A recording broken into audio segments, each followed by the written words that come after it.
Para que a gente possa aprofundar os nossos conhecimentos sobre a lei de Gauss, é muito importante sabermos a definição do que é um ângulo sólido. Mas antes de partir para essa interpretação do ângulo sólido, vamos fazer uma breve revisão sobre o ângulo plano. Tá ok? Na definição matemática, disse que o ângulo plano é aquele ângulo entre duas retas concorrentes, tá? Duas retas que têm coeficiente angular diferente, ou seja, se encontram em um determinado ponto formando este ângulo alfa. Vamos colocar dentro de um contexto aqui de uma circunferência de raio R. Assim, a gente pode dizer o seguinte, que este ângulo plano é aquele que é subentendido por um arco de circunferência de comprimento L, certo? Na perspectiva de um observador aqui que esteja no centro dessa circunferência. Aí como essas grandezas se relacionam? Bem, nós sabemos aqui, podemos fazer uma regra de 3. Né? Se o ângulo completo, né, de 360 graus, que vale 2π radianos, está para o comprimento total da circunferência, né, que a gente sabe que vale 2π vezes o raio, se eu tiver apenas um ângulo alfa, ele será correspondente a este comprimento de arco L. Né? Fazendo essa regrinha de 3 aqui, esses caras aqui se cancelam, e eu chego na relação que diz o seguinte, que este ângulo é simplesmente a razão entre o comprimento de arco e o raio dessa circunferência. Assim, se você bem se lembra, nós dizemos então que este ângulo aqui é 1 radiano quando o comprimento da circunferência L aqui, ó, desse arco, for igual ao raio dessa circunferência. E assim nós temos 1 radiano, que é aproximadamente 57 graus. Agora suponhamos que eu queira definir este ângulo plano de uma forma diferente. Agora, para uma curva arbitrária, né? Não é bem uma circunferência, como essa aqui.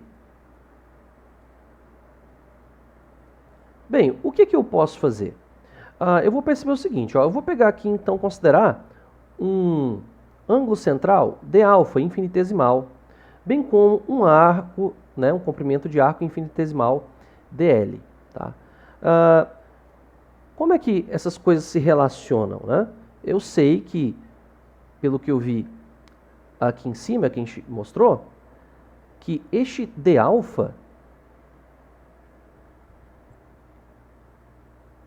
ele é a razão entre este comprimento dl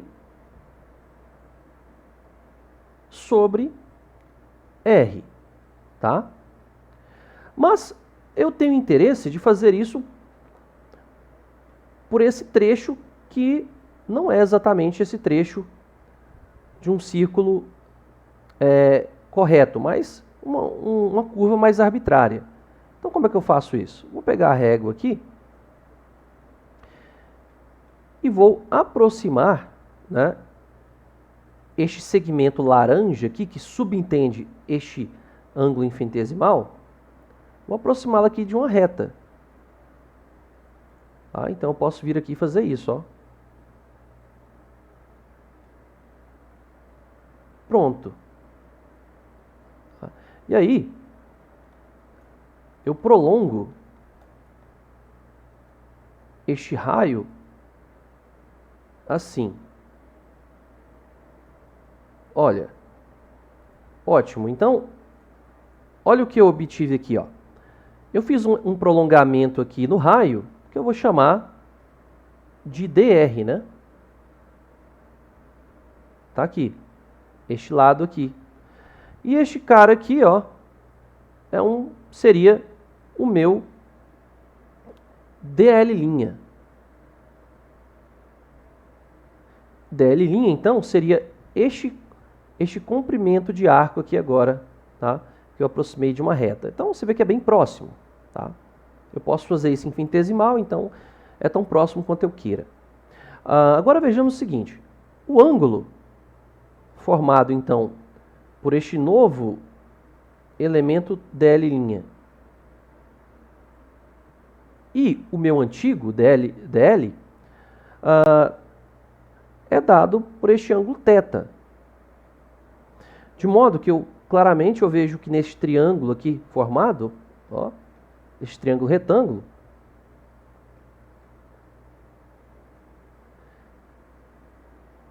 que cosseno de θ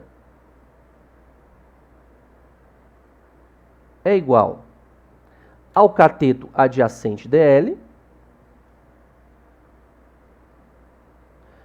sobre a hipotenusa, que é este dl'.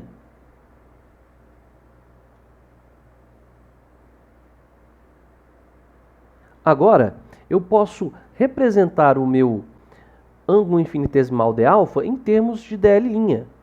Basta eu isolar aqui, ó. dl é dl' cosseno. Então, substituindo aqui, vai ficar que o meu d alfa é igual a dl' cosseno de θ sobre r. Mas você deve estar se perguntando, qual que é a grande jogada aqui, a grande sacada? É a seguinte, tanto dl' como dl são comprimentos de circunferência, são simplesmente números escalares. Mas a partir do momento em que eu escrevo dl'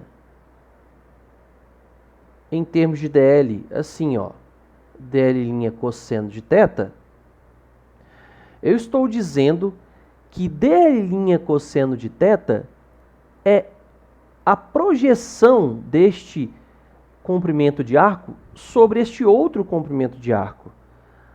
Mas projeção tem a ver com vetor. Então, o que eu estou dizendo para vocês é que eu posso atribuir um caráter vetorial a este arco dl' e também a este arco dl. Tá? Então, é como se eu estivesse definindo dois versores aqui, ó, um L' chapéu e aqui um L chapéu, que são os versores que dariam então a direção desse agora chamado como se fosse um deslocamento ou um arco orientado. E é justamente esta ideia que nós utilizaremos para o ângulo sólido. Vamos falar agora então sobre o ângulo sólido. Para tanto, vamos imaginar aqui uma esfera. E suponhamos que você pegue uma faca, tá, e corte essa esfera. Faça um corte assim que vá até lá no fundo, lá no centro. E gire a faca.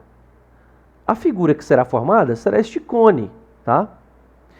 Então eu posso dizer que se eu tiver aqui no centro, tá, dessa esfera, o que eu vou enxergar então é o seguinte: eu vou enxergar então este ômega, que é o meu ângulo sólido, que é subentendido por uma área aqui projetada aqui uma porção de área, na verdade, da esfera, tá? De modo então que você pode imaginar, se eu estivesse aqui no centro e ligasse uma lanterna, o que eu veria seria um feixe de luz se expandindo em forma de cone, e eu veria então um pedaço aqui, ó, dessa projeção aqui na esfera, definida por uma área. Então, eu posso dizer que este ângulo sólido, que eu vou dar o nome da letra grega ômega, como a razão entre a área que subentende este ângulo, projetada aqui na superfície da esfera, dividido pelo raio da esfera ao quadrado. Esse conceito de ângulo sólido é muito importante, porque é dessa forma que os nossos olhos enxergam o mundo. Então, como o nosso mundo é tridimensional, o nosso olho não foi preparado para enxergar, a priori, ângulos planos, mas ângulos sólidos. No sistema internacional, a unidade deste ângulo sólido é o esferoradiano ou o exterradiano, que é a unidade suplementar do sistema internacional.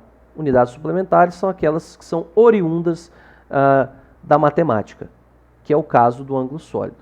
Para, então, definir o que seria um exterradiano, seria o ângulo tal que a área dessa porção que está sobre a esfera seja igual, né, ao raio ao quadrado. Isso, então, seria um exterradiano ou esferoradiano. Agora, vamos lembrar o que a gente fez lá para o ângulo plano. A gente pode fazer a mesma coisa para o ângulo sólido. Na seguinte comparação, dá uma olhada aqui, ó.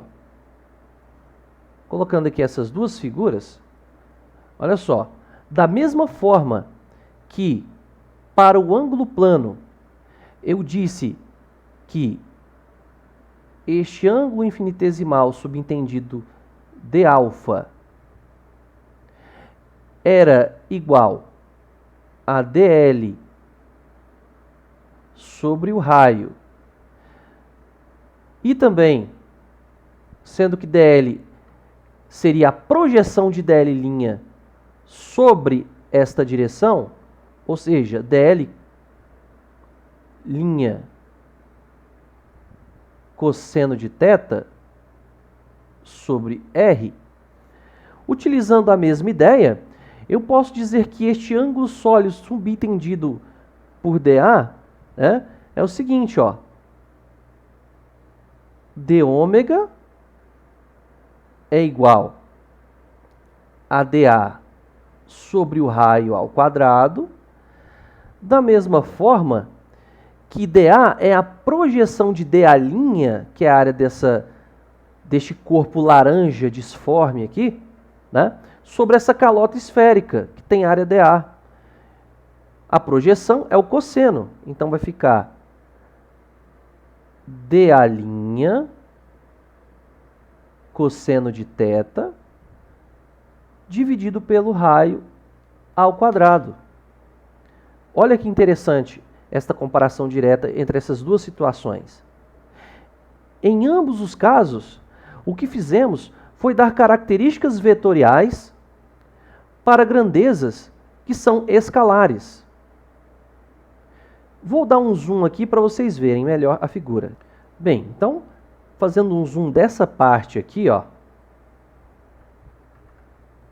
Então, estou enfatizando este cone aqui, juntamente com essa parte da superfície laranja, para a gente enxergar o seguinte, ó. Quando eu falo que eu dei uma característica vetorial a essas grandezas escalares, eu vou estar, na verdade, né, justificando o que eu fiz anteriormente, né, para o fluxo de um fluido. Eu peguei, então, esta área dA' e chamei ela de um vetor dA', que é o valor dessa área dA' na direção n chapéu, em que n chapéu, este vetor laranja, que é perpendicular a essa superfície irregular laranja. Tudo bem? Fazendo isso, eu também vou dizer o seguinte, que esta área dA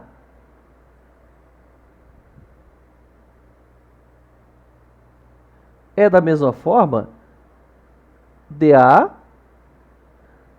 sendo essa área orientada por este vetor R chapéu, que é perpendicular não a esta área laranja, mas a esta calota aqui preta. Beleza? Mas o que significa fazer a projeção desta área dA' sobre a área da calota dA?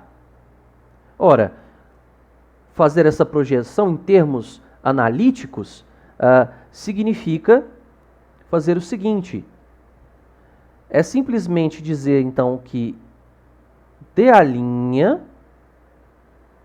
vetor, né? Escalar R chapéu. Então, será igual, né,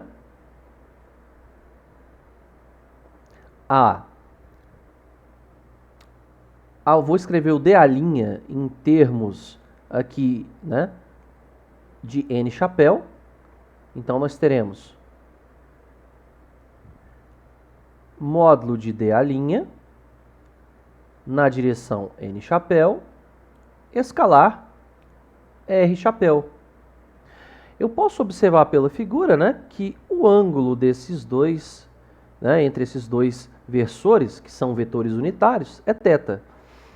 Eu sei, então, que o produto escalar entre dois vetores é o seguinte, ó.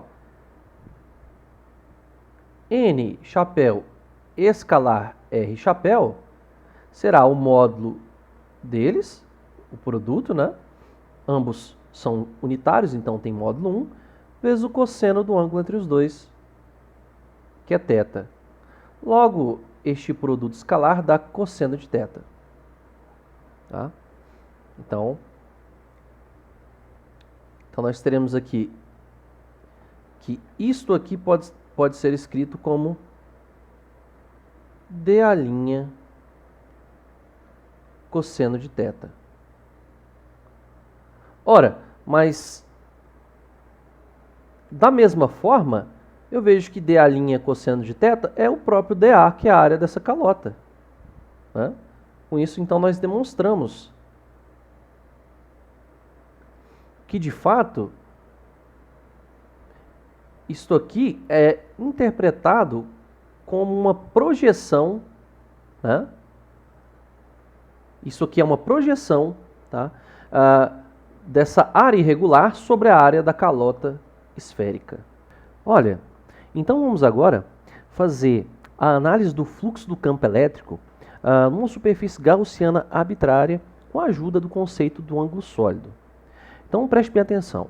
Eu tenho aqui essa carga positiva verde, né, emandando essas linhas de força radialmente. Tá? Então eu quero saber como o fluxo desse campo se comporta nessa superfície arbitrária aqui, que tem uma forma qualquer. Aqui embaixo eu tenho a mesma figura aqui de cima, só que aqui eu já especifiquei a região a qual eu quero analisar este fluxo. Tá? Então, esta área dessa superfície totalmente arbitrária está sendo atravessada por um campo elétrico E. Né? Este vetor unitário N chapéu é justamente o que define esta área orientada. Então, eu posso escrever da seguinte forma. Então, o vetor dA', como a gente já sabe, ele pode ser escrito como dA na direção do seu vetor unitário, que é normal, ou seja, forma um ângulo de 90 graus com este elemento de área. Tudo bem? Este campo elétrico, por sua vez, ele é um campo elétrico de uma carga pontual. Logo, ele é radial, independentemente da superfície gaussiana que eu escolhi. O que isso significa? Que eu posso escrever o meu campo elétrico, o meu vetor campo elétrico, como sendo o seu módulo, tá? Na direção radial R chapéu. Estamos entendidos até aqui? Nada de novo. Então, a partir desses dados, vamos para o cálculo do fluxo nessa área infinitesimal dA'. Ora, eu sei que o fluxo total é a integral, mas o fluxo infinitesimal aqui pode ser calculado da seguinte forma. Tá? Então, vai ser um dφ, que é uma contribuição infinitesimal do fluxo, devido ao fluxo desse campo E nesta pequena área dA'. Então, vai ser justamente E escalar N chapéu D'. Tudo bem? Para que eu tenha o fluxo total, basta eu integrar. Mas por hora, vamos reescrever estes vetores aqui em termos dessas informações. Então, eu sei o seguinte, ó, o meu E pode ser escrito como um módulo na direção R chapéu. Então, olha o que eu vou ter aqui, ó. Eu terei isso aqui, ó. E na direção R chapéu escalar N chapéu vezes dA. Ora, eu vejo muito bem, né, que eu já fiz esse produto escalar aqui, ó. Olhando para a figura, mais uma vez, R chapéu é o vetor que dá a direção, né, deste vetor R, né, que está na mesma direção do vetor campo elétrico. Ora, então, eu sei que R escalar N é o módulo dos dois vetores que são unitários, vezes o cosseno do ângulo entre os dois, que é θ, né? Então, R escalar N dá cosseno de θ. Tá? Então, resolvendo isso aqui, eu vou ter a seguinte coisa, ó. Aqui é linha, né? Então, vai ficar E dA' cosseno de θ. Agora, veja que coisa magnífica. Nós vimos que dA' cosseno θ é a projeção desta área, dessa porção de área infinitesimal sobre a área de uma esfera, né? Que daria isso aqui, ó. Vou colocar aqui de azul para destacar. Esta área aqui, que eu chamei de dA. Né? Então, esta área infinitesimal dA, que é a calota de uma esfera, subentende um ângulo sólido dω. Ora, então, o que eu sei sobre isso? Eu sei bem, vamos colocar aqui de azul, né? Eu sei bem que este ângulo sólido infinitesimal é definido como a razão entre dA sobre o raio ao quadrado. É justamente o resultado, é a definição que nós temos do ângulo infinitesimal. Então, o que eu vou fazer? Né? Eu sei também que isto aqui é igual à própria projeção, e a projeção é dA', né? Isso aqui também é igual a dA' cosseno θ sobre R ao quadrado. É exatamente o que nós temos ali. Olha que legal. Então, reescrevendo esta expressão, eu consigo ver então que o meu dφ é igual ao módulo do campo elétrico, dA' cosseno θ será o quê? Multiplica aqui cruzado, dA' cosseno θ, passo R multiplicando, R ao quadrado dω. R ao quadrado dω. Bem, agora eu posso escrever o campo elétrico, o módulo do campo elétrico, de uma carga pontual, certo? Então, qual que é o módulo do campo elétrico de uma carga pontual? A uma distância R, onde R é este vetor aqui. Olha, a gente sabe, né? Já é bem conhecido por nós que o valor deste campo é 1 sobre 4πε0 Q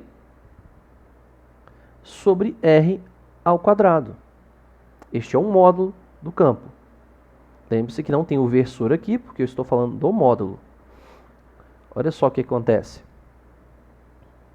Então, eu teria aqui, ó, dφ é igual a 1 sobre 4π epsilon zero, Q sobre R ao quadrado, vezes R ao quadrado de ômega. Então, você percebe que eu posso anular esses R's ao quadrado aqui, né?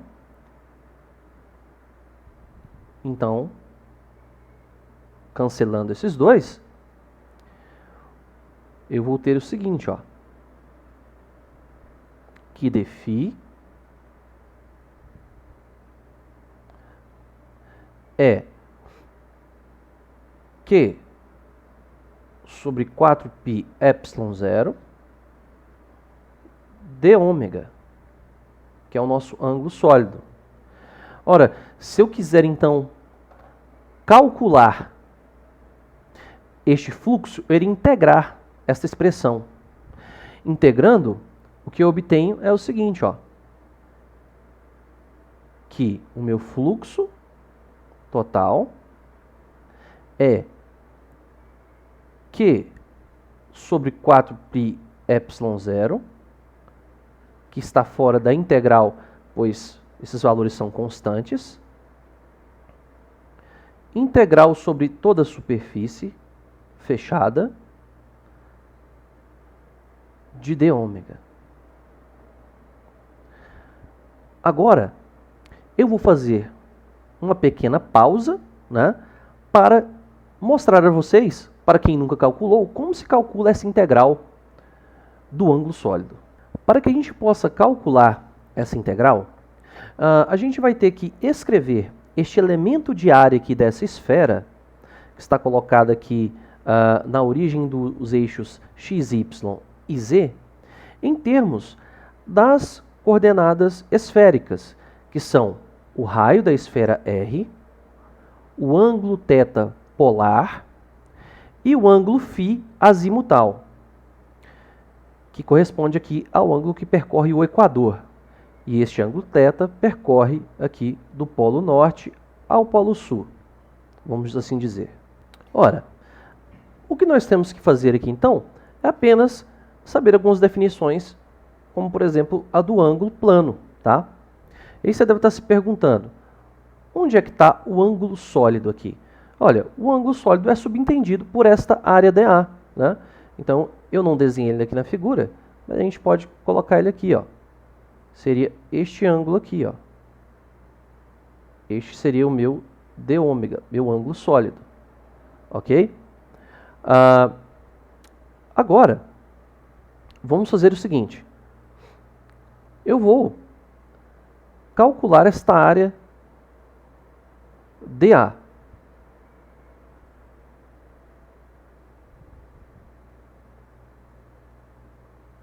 A DA, que está aqui sobre a superfície da esfera, ela pode ser entendida como o produto aqui da base vezes a altura desse pequeno quadradinho aqui. Vamos imaginar que isso aqui é um retângulo, tá? Em que este lado, que eu vou pintar aqui de verde, eu vou chamar ele de Lθ. Tudo isso vezes essa base aqui, que eu vou pintar de azul, que vai ser meu Lφ, vamos chamar assim, um comprimento φ. Ok. É simplesmente base vezes altura, certo? É o que essa fórmula quer dizer. Agora eu tenho que escrever esses meus comprimentos, Lθ e Lφ, em termos das coordenadas esféricas, que são R, θ e φ.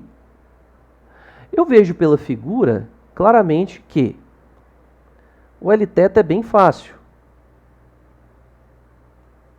este comprimento Lθ verdinho aqui, ó, ele é simplesmente, ó, pela definição do ângulo plano, como ele subentende aqui um ângulo plano aqui, ó, eu estou pegando apenas um plano, tá, gente? Eu não estou pegando aqui o ângulo sólido. É r dθ, tá? Então, este Lθ aqui é o produto do raio vezes o ângulo, que já é conhecido por vocês. Então, r dθ. Bem fácil, né? Agora, este aqui é um pouco mais sutil. Vamos calcular o Lφ. Ó, o Lφ, que é este lado azul aqui, eu tenho que fazer duas projeções. Então, eu vou ver aqui, que eu veja a sombra dele no plano aqui, no plano XY, tá? Ele está projetado sobre o plano XY. Como é que eu faço? Ó, eu faço a projeção do vetor raio, né, do R, da medida do raio, sobre o plano XY. Quanto que vale isso? R seno θ, certo? Se eu me afasto do ângulo, é seno. E aí eu tenho esta medida aqui, ó, que vale R seno θ. Agora, se eu fizer um pequeno deslocamento de φ aqui, de outro ângulo plano, tá? Ou seja, um pequeno deslocamento a partir de φ aqui, este cara vale quanto? R seno de θ, né, vezes o ângulo de φ. Então, isso aqui é R seno de θ vezes aquele ângulo ali de φ. Ora, enfim, eu sei que este elemento de área dA, ele vale o quê? Só multiplicar Lθ e Lφ. Vai ser, então, R ao quadrado, seno de θ, dθ, dφ. Então, o que vocês acabaram de ver aqui é o elemento de área aqui, que está aqui na superfície da esfera, escrita em termos das coordenadas R, θ e φ. Isso é o elemento de área de coordenadas esféricas. Beleza, pessoal? É isso aí.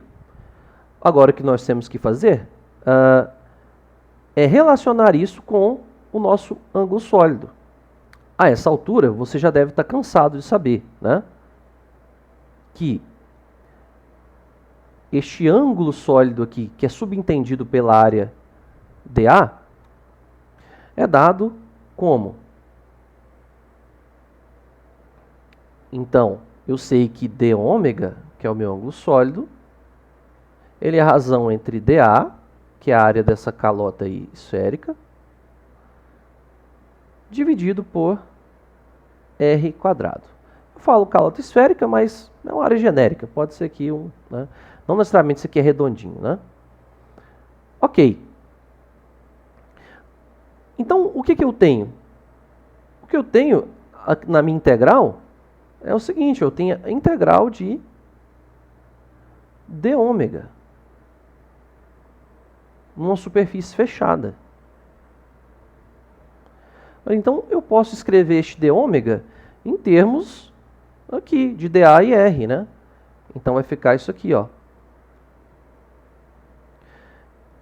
Isso aqui vai ficar integral na superfície fechada, tá? De dA sobre R ao quadrado. Ora, agora eu posso escrever dA em termos das coordenadas esféricas, né? E ver o seguinte, ó, que eu teria aqui uma integral. Esse símbolo já sabe que é uma superfície, é uma integral dupla. Então, o que eu vou ter? É uma integral dupla, tá? Vou tirar aqui a notação de fechada, vocês já sabem bem. Só para facilitar a escrita. E aí vai ficar R ao quadrado seno de θ dθ dφ. Tudo isso sobre r ao quadrado. Né? Essa integral dupla, ela é feita nas duas variáveis de ângulo, né? Ela está variando o quê? Do polo norte ao polo sul, em dθ. Polo norte ao polo sul, nós temos o quê? Integral de 0 até π. Por outro lado, nós também temos a integral em dφ, que é o ângulo azimutal, que vai aqui no equador, é o ângulo do equador, que vai de 0 a 2π. Aí você dá a volta completa aqui, ó. Fazendo isso, eu sei então que essa integral vai de 0 a 2π. E essa integral é no φ. Ótimo. Vamos então reescrever isso de uma forma organizada.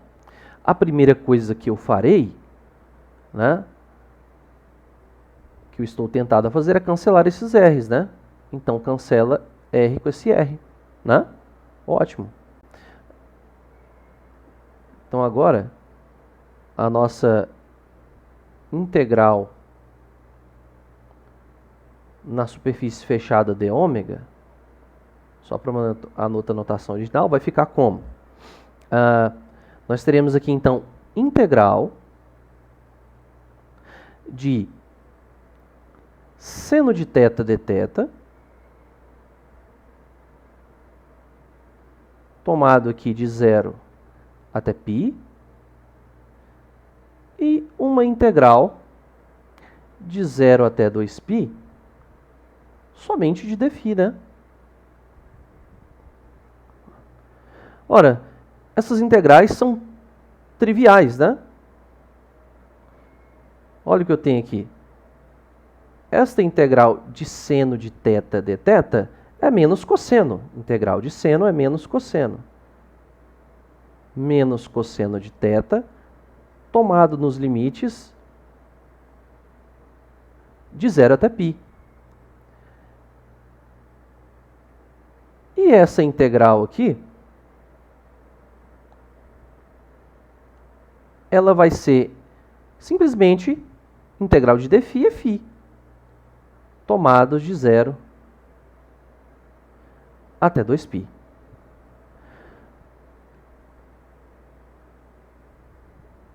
Então, o que eu faço? Ó, isso vezes isso, né? Ó, o cosseno de π é menos 1. Cosseno de 0 é 1, não é isso? 1 menos 1 dá quanto? Vai dar menos 2, né? Menos 2 com esse sinal de menos, essa integral aqui vai dar 2.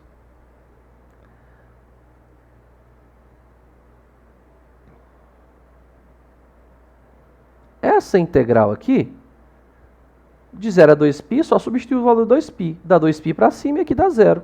Então o valor é 2π. Olha só. Então eu acabo de ver que a integral do ângulo sólido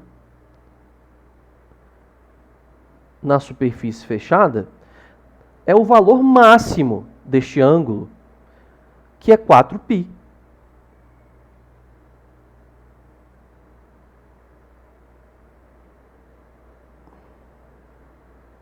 Tá aí, muito legal, né, pessoal?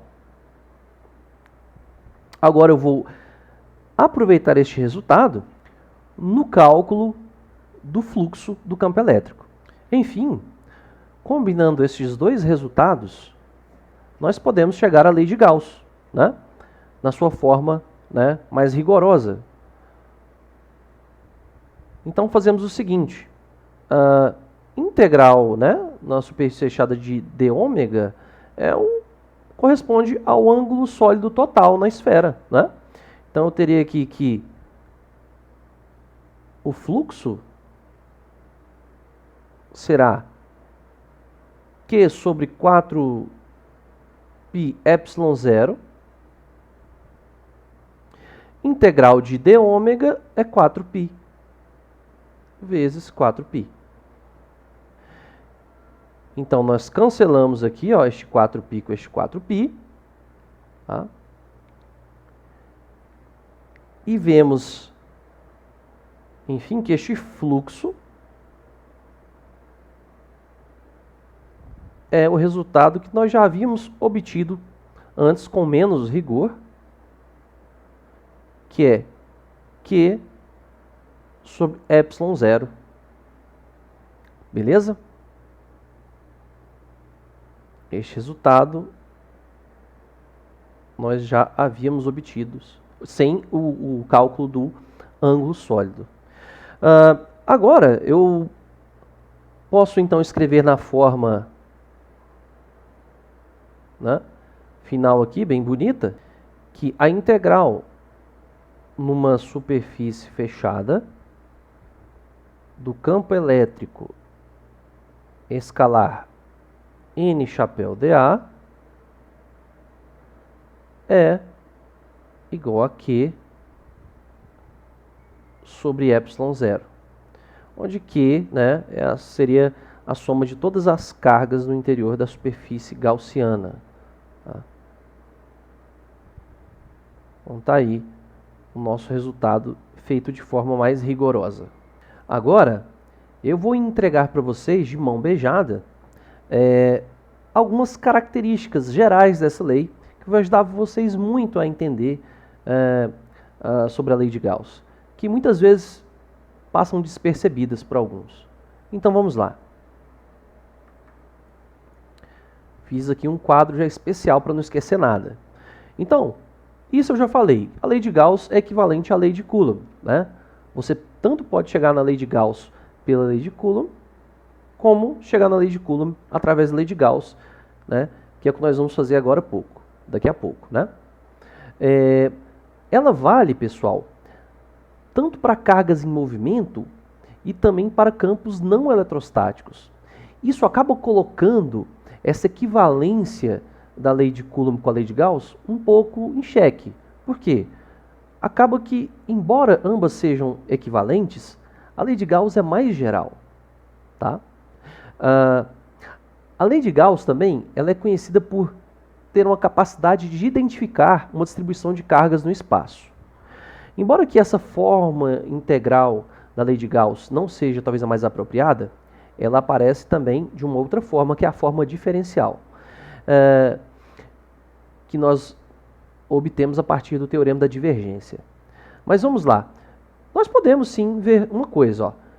Nós relacionando o fluxo com as cargas no interior da superfície, a gente acaba por dizer, se há um fluxo não nulo, né, significa que há cargas ali. Então acaba que você consegue identificar se há cargas ou não através desta integral, certo? Bem interessante.